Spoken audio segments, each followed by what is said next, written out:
Caitlin Clark copywriters escalate discontent around Fever Star's Nike signature logo report.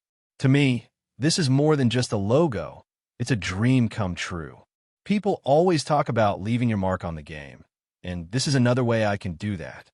Fans have been anxiously awaiting Caitlin Clark's signature shoe ever since the Iowa alum signed her record-setting $28 million Nike deal, the richest in WNBA history. The question hung in the air all year. When's it coming? When's it going to happen? Finally, on August 25th, Nike gave its answer. A life-size banner unfurled at Gainbridge Fieldhouse with the message Caitlin was here, introducing Clark's signature logo to the world.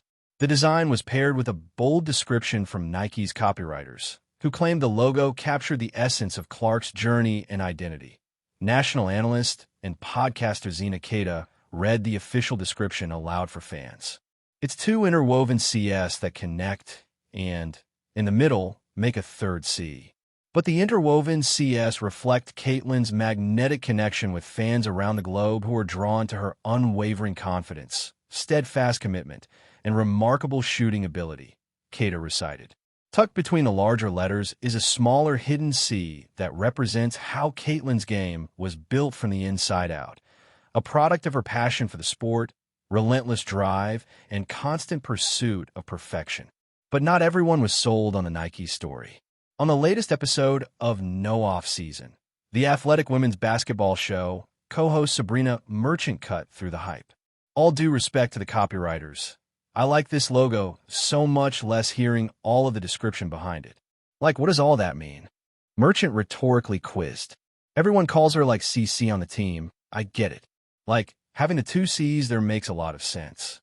It is very authentic to Caitlin. So, I mean, I'll see it on a shirt or on a shoe, and I'm sure it'll be like totally fine. Her blunt critique stood in contrast to Nike's soaring copy. Now, the difference here was striking. As Nike pushed mystique surrounding the logo, Merchant leaned on authenticity, a virtue that Clark has built her brand upon. After all, the athlete did not just win the 2024 WNBA Rookie of the Year title. She was also the player who almost single-handedly turned Indiana Fever into the league's attendance leader in 2025 with 577,979 fans. Besides, Sabrina failed to understand the reasoning provided for a so-called hidden letter C, an entire description that binds the Fever Guard's vision and gameplay into a simplified design. Though the design and description failed to create a proper link for the analyst, she felt that watching the logo on a merchandise might change her mind eventually. Still, Merchant wasn't done making comparisons. I don't think it's as necessarily interesting, so to speak, as the Aya Wilson logo, where we were debating what is this even supposed to be for so long, she admitted. There was definitely a little bit more straightforward element here, but Aya and Caitlin are very different people, right? I'm sure this is more in line with what Caitlin wanted, and I think it'll look perfectly fine on whatever merchandise eventually comes out from Nike. That distinction matters. Wilson's star-inspired emblem fueled months of speculation before becoming a visual symbol of her back-to-back MVP runs. On the other hand, Clark's logo is a stripped-down, simpler and minimalistic design that echoes the Fever Guard's sharp on-court approach, her deep shooting range, laser passing, and relentless efficiency.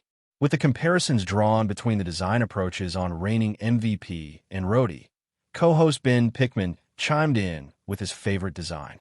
While he largely sided with Merchant, Pickman pivoted to a different comparison. I think Angel's logo of the recent signature athlete logos is my personal favorite. It both feels super authentic to her. It's very clean. It's kind of flowy and has rhythm to it, he said. I think it's a really nice logo, and it looks good on the shoes that Reebok has put out. The Caitlin one. Recognizable. No issues with it. I don't know if I could do better in the design process. I don't know if any of us on this call could, but Pickman's observation touched on the core of the debate, that logos are an extension of players' identity.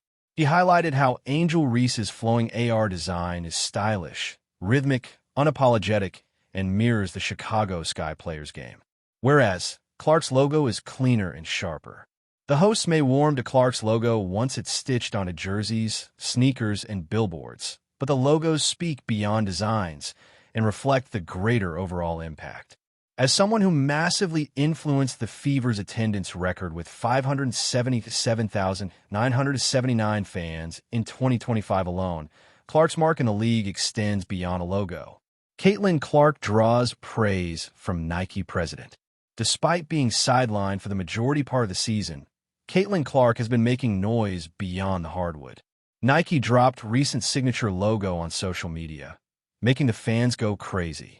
In fact, even the Gainbridge Fieldhouse celebrated the feat ahead of the home game against the Seattle Storm. But Clark turned heads before the game. While her custom pre-game fit was replete with Nike's signature logo on the belt, zipper, and her pendant, Clark also reveled in online praise. The president and CEO of a sportswear brand, Elliott Hill, took to LinkedIn to appreciate the athlete. Caitlin Clark doesn't just play, she transforms. Her talent has rewritten the record books, redefined the women's game, and reignited a global fan base across generations. Elliott Hill wrote on LinkedIn, "As a rookie that hold the power to impact large-scale viewership and propel the WNBA in signing a $2.2 million media deal, Caitlin Clark's stardom and effort stand unmatched. Coupled with her high-octane gameplay that has transformed how the league was traditionally viewed as one of the most passionate and watched players, her impact on the game, and particularly young players, continues to shape the future of basketball. Now, she's leaving a new kind of mark," Hill added, "a symbol not just of her range, but of her reach across sport, culture, and history. This is a bold declaration to the world, and I can't wait to wear it proudly." Proud to introduce her signature logo to the world, Hill saw this an opportunity for the athlete to leave a global mark on fans. Besides, Hill had hinted how the athlete was working closely with Nike on her signature logo, merchandise, and signature sneaker line in January 2025. Almost 8 months into the season, and the two successfully came with a minimalistic CC logo that perfectly encapsulates the athlete and her aesthetic. When Caitlin Clark inked her deal with Nike, the basketball world erupted in excitement. A rookie earning her own logo so quickly wasn't just unprecedented. It was a seismic moment for women's sports. Fans scoured the internet for first glimpses. Reporters wrote glowing columns about the new era of branding, and Nike's marketing arm celebrated the birth of another household emblem. But as often happens in the world of billion-dollar branding, the excitement was soon accompanied by friction. This time, the tension wasn't between Clark and her rivals on the hardwood. Instead, it bubbled from within the corporate corridors of Nike itself, where the team of copywriters assigned to Caitlin Clark's campaign reportedly escalated their discontent around the design and messaging of her signature logo.